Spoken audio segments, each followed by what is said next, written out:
مسکان آج بھی رضا کی یادوں میں گم ہے اور مسکان جو وہ جب بھی رضا کو دیکھتی ہے تو اس میں کھو جاتی کیونکہ محبت ہی رضا کے ساتھ کرتی ہے۔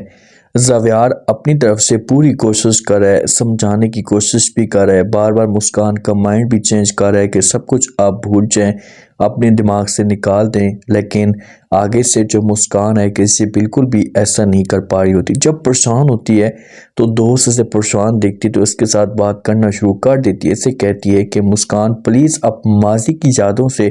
نکل آئیں اور سب کچھ بھول جائیں تو آپ کے لیے اچھا ہوگا، کیونکہ اب آپ کی نئی زندگی شروع ہو چکی ہے، یہ سب کچھ چھوڑنے۔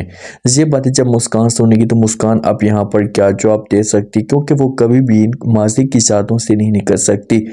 یہ تو سچی محبت کرتی تھی رضا کو اور آج بھی رضا کو چاہتی ہے، لیکن جو کچھ رضا نے اس کے ساتھ کیا تو اس کے بعد اسے بہت اندر سے تکلیف ہوئی ہے۔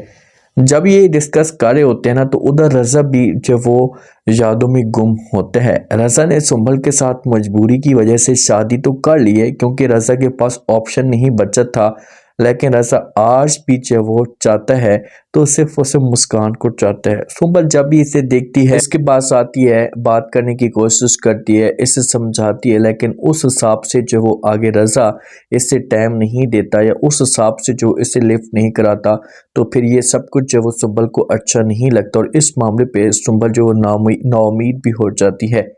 جب زاویار کی ماں کو پتہ چلتا ہے، کیونکہ یہ جو رشتہ ہوتا ہے نا یہ زاویار کی دادو کرتی ہے، زاویار کی ماں کو پتہ چلتا ہے کہ بھی آگے سے جو لڑکی ہے 3rd کلاس کی ہے تو یہ پھر غصہ کرنا شروع کر دیتے اپنی ساس کے اوپر کہ بھائی جس لڑکی کو میں اپنی گھر کی ملازمہ بھی نہ سمجھوں، جو اسے مقام نہ دوں، اور آپ اسے جو میرے بیٹے کے برابر لا کر کھڑا کرنا چاہتی ہیں، یہ آپ کیا کریں؟ ایسا بالکل بھی نہیں ہو سکتا، میں اس لڑکی کو اس گھر میں کبھی بھی اجازت نہیں دے سکتی۔ جیسی یہ باتیں سنے گی یہاں پر جو زاویار کی دادو تو پیار سے سمجھانے کی کوشش کرے گی، اسے بولے گی کہ ارے پگلی تم جو کچھ بھی کر رہی ہو یہ تم غلط کر رہی ہو، ان چیزوں کو دماغ سے نکال دیں، وہ لڑکی بہت ہی اچھی ہے، مجھے پورا یقین ہے کہ وہ اس گھر کے اندر آئے گی تو گھر کی رونقیں بحال کر دے گی، آپ یہ سب کچھ اپنے دماغ سے نکال دیں۔ لیکن یہ کہاں یہ بات سنے گی، یہ کر دے گی انکار کہ بھائی نہیں، میں اسے اس گھر کے اندر نہیں آنے دوں گی۔ اور جب مسکان اس گھر کے اندر آئے گی نا تو زاویار کی ماں نفرت شو کرے گی اور ہر لحاظ سے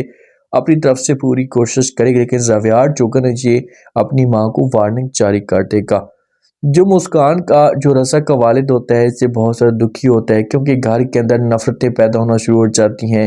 گھر کے اندر بگاڑ پیدا ہوتے جا رہے ہوتے ہیں۔ تو اس معاملے پہ والد کو، خاص طور پر والدین کو دکھ ہوتا ہے تو اسے اپنی بیگم کے ساتھ بات کرتا اور کہتا ہے کہ گھر کو جوڑنے کے لیے بہت زیادہ محنت کرنی پڑتی ہے، بہت کوشش کرنی پڑتی ہے اور ایک منٹ بھی نہیں لگتا، اور یہ جو گھر ہوتا ہے یہ تنکے کی طرح ہمیشہ کے لیے ٹوٹ جاتا ہے، سب بکھر کر رہ جاتا ہے۔ یہ باتیں جب سنے گی آگے سے جو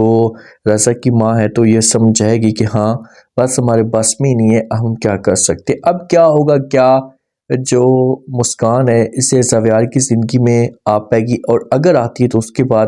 یہ قصہ سے زاویار کے لیے، مسکان کے لیے زاویار کی ماں مشکلات کھڑی کرے گی۔